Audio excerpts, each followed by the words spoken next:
All right, hello and welcome to another episode of Tai'Shar Manethrin, a Wheel of Time podcast. I am Will. I'm Sam. And today we are continuing in our adventure through Fires of Heaven on to Chapter 8. So, Sam, why don't you take it away? Yeah, we're going to start off with a bang with another filler chapter. This one is an opportunity to catch back up with Nynaeve and Elaine. And Nynaeve has pulled a storm, and like from the X-Men, and channeled the storm so that they can escape the Black Sisters they've been chasing them from Tanchico. Surely such a stunt can have no long-term consequences whatsoever. None at all. But now she's no longer mad, so no more channeling for Nynaeve. Yes, this is apparently still a thing in Book 5. Oh my goodness. Right. Can we be done with this already? Yeah, it takes a while. And the reason I don't like it, and maybe we've talked about this already before, is it's like Jordan has to keep finding reasons for her to be mad and irritated so that she can channel for various reasons. And granted, it's partly part of her character. I admit that. Yeah. Sometimes it gets in the way of me liking her character. Like, yes. I get it. I definitely appreciate her more later. Amen. Yeah, 100% with you on that. Julian Sandar's horse is named Skulker, which is better than Lion, but still, Skulker, seriously? Has anyone ever seen a horse skulk? I haven't. In other news, a skulk is a group of foxes. Interesting. Not a group of horses, a group of foxes. Oh, sure. Yeah. That was something I didn't know. So Amathera has set them up with a wagon full of loot to thank them for their help, but also please leave. Don't let the door hit you in the backside on the way out. So Nynaeve is grumbling to herself. In other news, the Pope wears a funny hat. Tells Tom that come on, I can be forgiven for saying that because it's spelled Thom. Dang it! It is spelled Thom. I spent in all of high school thinking it was Thom, Maryland. All right, I'm not going to. Okay, you're not the only one. I am certain. Yeah, come on, silent H. Who does that? In your defense, if this was all written down, I would look like the idiot since I listened to him on audiobook for the first time. Yeah, fair enough. No, I hear you. Yeah, it's like you get these things in your head, and it's hard to get rid of it. So Nynaeve tells Tom that the Black Sisters aren't following him anymore. So let's slow down. They do just in time to see a column of white cloaks approaching in front of them. Can't catch a break. I would say no wonder Nynaeve is grumpy if she wasn't, but she wouldn't be heard at this point, really, as we've said. Yep. So the white coat captain rides up and Nynaeve says, "Hey, we're merchants. We have some dyes in our wagons. If you want to try, check them out." He doesn't care much for the story, but just kind of says, "Hey, the next village is Mardessin, which has a garrison of the children." Mm-hmm. So they were good to go until Elaine pipes up, "Have you come to move the border?" So even though she said that, the captain still lets them go, which, I don't know, seems weird. It seemed like that they would have been stopped for more questions after pulling something like that. But Nynaeve's like, right. "Oh, yeah, she's, don't listen to her. She's just crazy," or something. So Elaine is mad that Nynaeve acted like such a suck up to the White Cloaks, and Nynaeve gets kind of defensive, and finally Tom yells, "Both of you shut up." Which is something that needs to be said more often.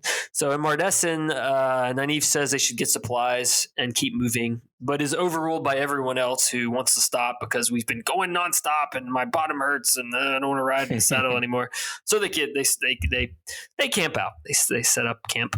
So on to chapter 9. They've made camp. Elaine is washing her hands and face in a bucket because, of course, the wagon doesn't have a shower. Man, that is one of those things you just don't think about much in these books. Right. Of course, the Aiel have their sweat tents, but there's got lots of BO on the road from Terrebonne, I guess. It's true. I guess I'm thinking like a thin weave of fire might help, just keep it going. Just, yeah. So she's doing that. They talk about whether or not the Black is still following them. Moghedien probably still holds a grudge against Nynaeve for beating her up. And Nynaeve is, definitely a little nervous about that and probably could help explain some of her grumpiness. She's Orina Forsaken is holding a grudge against her. Sure. This is so frustrating. They've neglected to even mention to Tom and Julian about it because of reasons. Come on. What the heck? Yeah, it's it's the lack of communication is the real villain of the Wheel of Time series. So is, yep. So they decide the men have gone to town to get some stuff and didn't have much luck. They came back with some nasty stuff. I don't know, some food.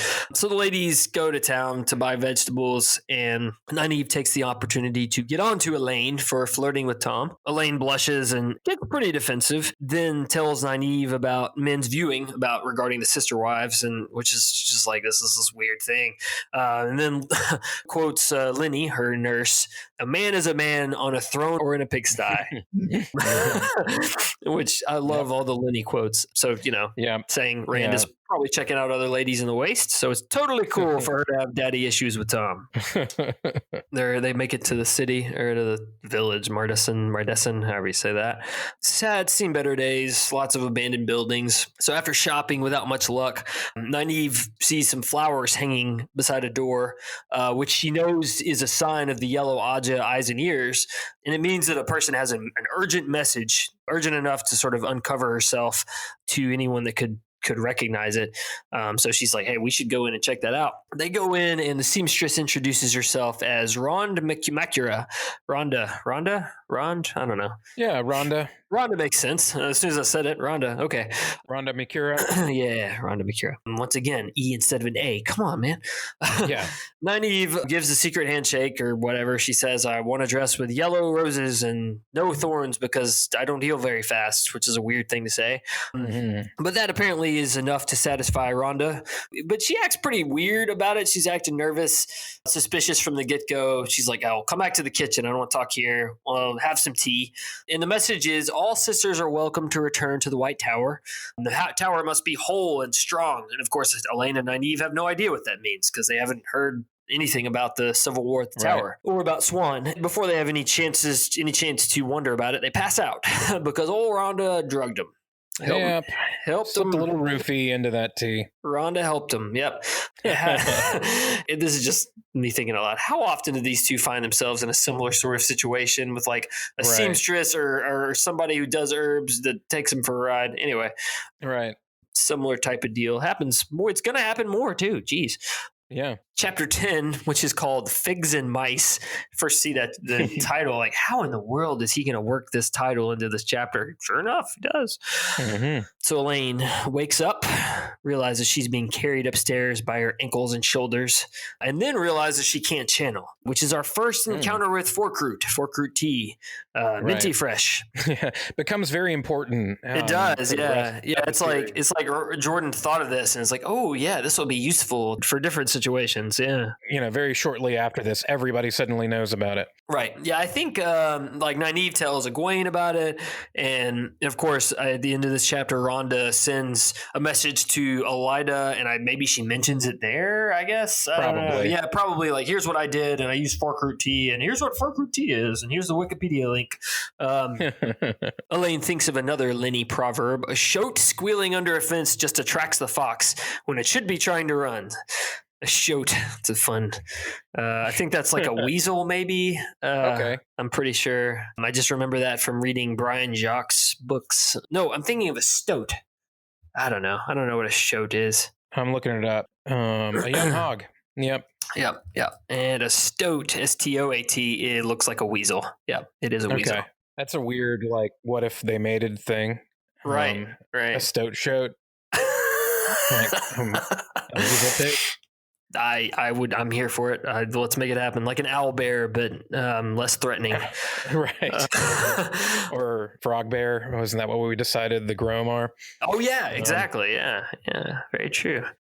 So she and Nynaeve get dropped in a bedroom with an hourglass, and Rhonda tells her assistant Lucy to dose him again with a Forkroot whenever the hourglass runs out. So then they both leave, and Elaine spends all of her effort trying to channel. No luck there, but she does manage to make her left hand twitch before Lucy darts back in and forces a funnel full of Forkroot tea down her throat. I just feel like Lucy isn't going to get full credit for this internship. I don't think so, yeah. Yeah, she's probably not going to get a good report back to her professor. Yeah, she really was dropping the ball there.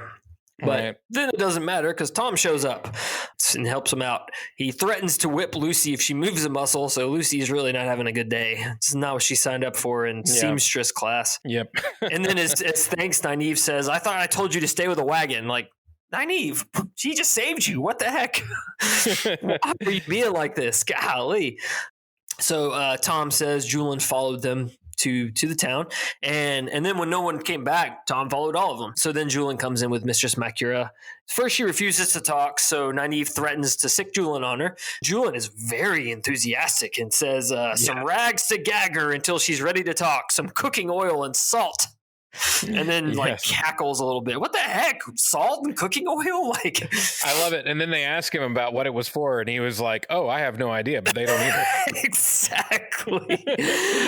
And then so this is also that I'm glad you mentioned that because Elaine asked him, and he says, "I have seen a tough man break when I sent for a basket of figs and some mice." Yes. Figs and mice, like you don't. That one's easier to picture than the oil and salt thing. I don't know. I feel like that one would be like your imagination just goes wild, and you're like, no, whatever, man. That is, I don't want it. Keep the figs and mice away, man. Yeah. Yeah, exactly. Makura says she only did because she had orders from a yellow named Narenwin Barda, who Nynaeve remembers letting kids. Like she would tell kids bring their pets to the tower for her to heal. So, not exactly Black Aja, but Nynaeve also knows that there is a Black Aja lady named Marellen Gilmalfin, who is a cat lady who looks after strays.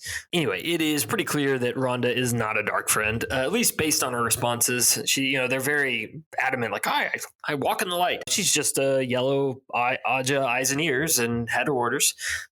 She had been sent Elaine's description a month ago. And this made me think of a comment you made earlier about the veil that included how she holds her nose in the air. The description of Elaine.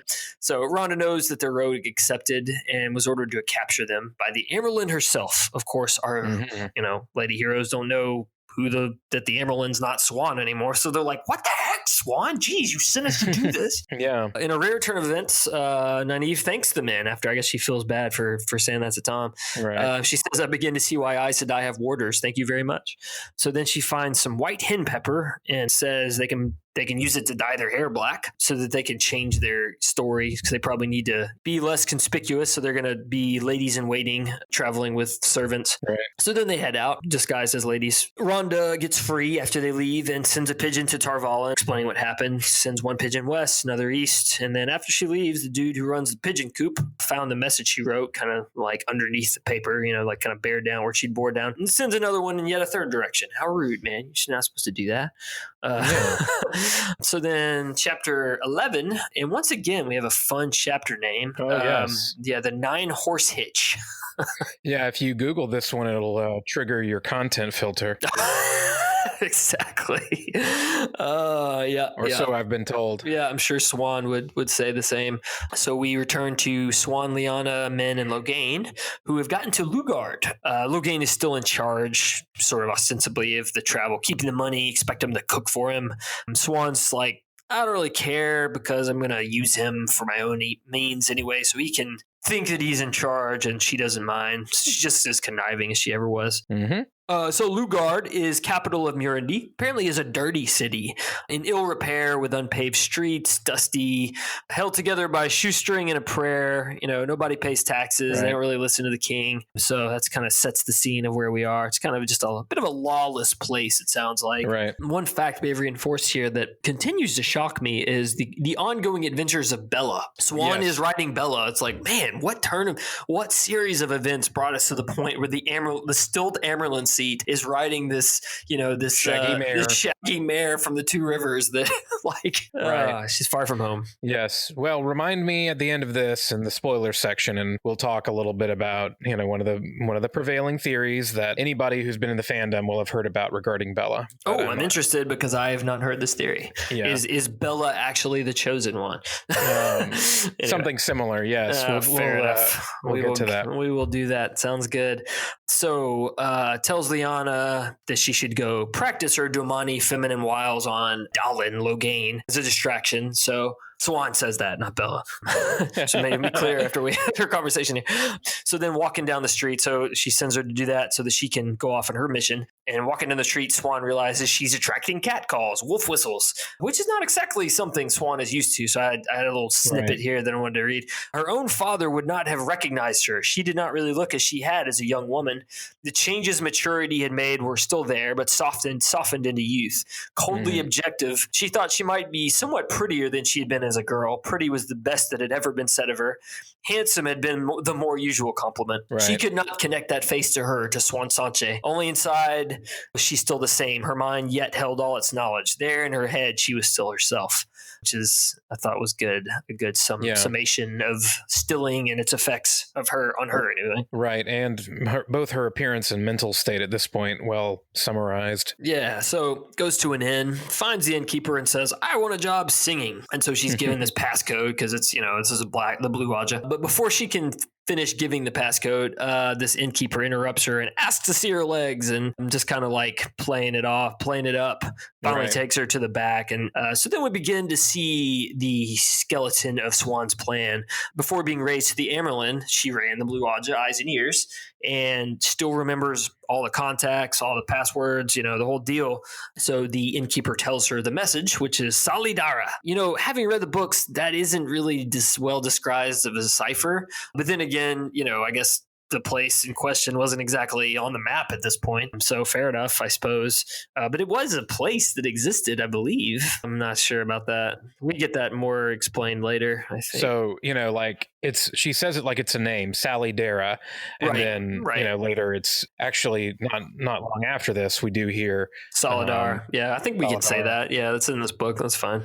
Right. But it's just like reading that now, it's like, oh, Salidara, that's really well disguised. But of course, the innkeeper has no idea what it means. So, fair enough. So we switch to Min, who is sitting in the common room of another inn, this one called the 9-Horse Hitch. Scandalous. Yeah, and like she asked Swan what that meant, and Swan says, it's in this town, it's better not to ask, and then blushes. Right. You know what it is, don't you, Swan? Yeah. He knows what it is. Yeah. So Swan shows up and says they all need to head south. No staying in the inn tonight for them. Then we get to chapter 12, and Gareth Bryn is hot on the trail of the Oathbreakers. About one day behind him. I really wish we got more Gareth Bryn. I love all the characters, in his brigade and the whole deal. So Rafe, if you're listening, I don't think you are, but if you do, please don't cut out Gareth Bryn or merge him with another character in the TV show. I mean, I could certainly see this happening. One of the other great captains, perhaps. Like, you can almost see it happening. I don't want them to at all. I'm not arguing that. I really hope not. You got to keep the great captains. Yeah, I hope so. I do hope so. So one of his men, Barim, reports what he already knows, and then tells him that Dalin was with them, and that Lyanna kicked up a fuss with her Domani ways, and it's kind of made a fuss around town. And he says, burn me, I'd like to meet me a Domani woman. Observes that there are white cloaks headed west, and wonders if Pedro Nile is planning something. And Bryn's like, it's not our problem. Don't worry about that. This reminds me, talking about the if I can find me a Domani woman. This was actually would have gone in the last episode, and I just neglected to mention it. But sure, the moment when Lyanna is first kind of practicing her wiles in front of everybody in their trial, it describes in the book that there's like a pause, and Gareth Bryn clears his throat, and then all the men clear their throats. And just like, I just picture that as being kind of this funny moment in the series, like after she gives her whole breathy kind of explanation of, oh, please, no, don't convict us of anything. And Min's like describing the way that she's moving and everything. And then there's just a long pause, and then it's like, okay. Right. Maybe extra manly sounding. Go out and shoot a deer later. Oh, yeah. I like that. That's a good tidbit. It's fun. So another one of Gareth Bryn's men, Joni, says the fugitives headed west on the Johanna Road toward Gildan, Altara, or Amadisia. He says he heard Swan was going to ask for a job at an inn called the Good Night's Ride, which is the name of the other inn, and wonders if she was trying to get away from Dalin, which, you could sort of see, not knowing any of the history there, that makes some sense. Joni also mentions about the men who served under Bren and Andor are sort of systematically being sent off and replaced by Lord Gabriel. And it's like, hey, maybe we should go do something about that. And once again, Gareth Brand says, no, that's not our problem. Don't worry about that anymore. It's like, old habits die hard. He's always sort of been his go-to guy for information. Right. Barham reports that the White Cloaks have been asking after a woman who looks like Swan. Had a quote for that Gareth Bryn had, he sort of frowned. He says, White Cloaks, what would the children of the light want with Mara? He would never believe she was a dark friend, but then he had seen a baby-faced young fellow hanged in Camelin, a dark friend who'd been teaching children in the streets about the glories of the Dark One, the great Lord of the Dark, he had called him. The lad had killed 9 of them in 3 years, as near as could be discovered, when they looked like turning him in. No, that girl is no dark friend, and I'll stake my life on it. Geez, man, that's dark. Got kind of intense there for a second. Yeah. So they head back to camp, and Bryn studies his men. Gray hair, bald heads, age-creased faces, but still hard and fit, still in good shape. Debates in his head for a moment, kind of like, man, I shouldn't have these guys out here. They should be at home. But then he just says, we will be heading west. He basically says, we want to catch up to them before they get caught by the White Cloaks and before they cross the border, to where the Civil War is. So as they're packing up, one dude mentions Gareth Bryn's run-in with the Amerlin and earns a kick from his compatriot. Like, dude, don't talk about that. Bryn's like, it's all right. I'll tell you. Tells him a story about how Swan jumped on him in front of half the court. Said if he couldn't do as he was told, she'd use him for fish bait. So it's kind of a fun, it's like you can see where this is headed. Once he realizes who this is, it's going to be fun. The sign of House Bryn is a wild bull collared with the rose crown of Andor and has been for 1,000 years. It's just goes to show how tightly his house has been tied to the crown and to Andor until now, really. Right. I mean, this is a guy in retirement who is just kind of frustrated. Like, I'm still useful, but I don't know what to do now. As are all these men, as they mount up. He's like, they mount up well. I mean, and some aren't that old. I mean, they're no older than he is. And he says, too old to go chasing after a pretty pair of eyes, young enough to be his daughters, if not his granddaughters. But he only wants to know why she broke oath. Only that. Okay. Right. You keep telling yourself that, buddy. Chapter 13 is a small room in Sienda. I feel like I got all the traveling chapters here. To be fair, there are a lot of them in this book. Got to get everybody where they need to be for the next thing to play out. Nynaeve is in rare form. She just has no land around to tame the shrew, I guess.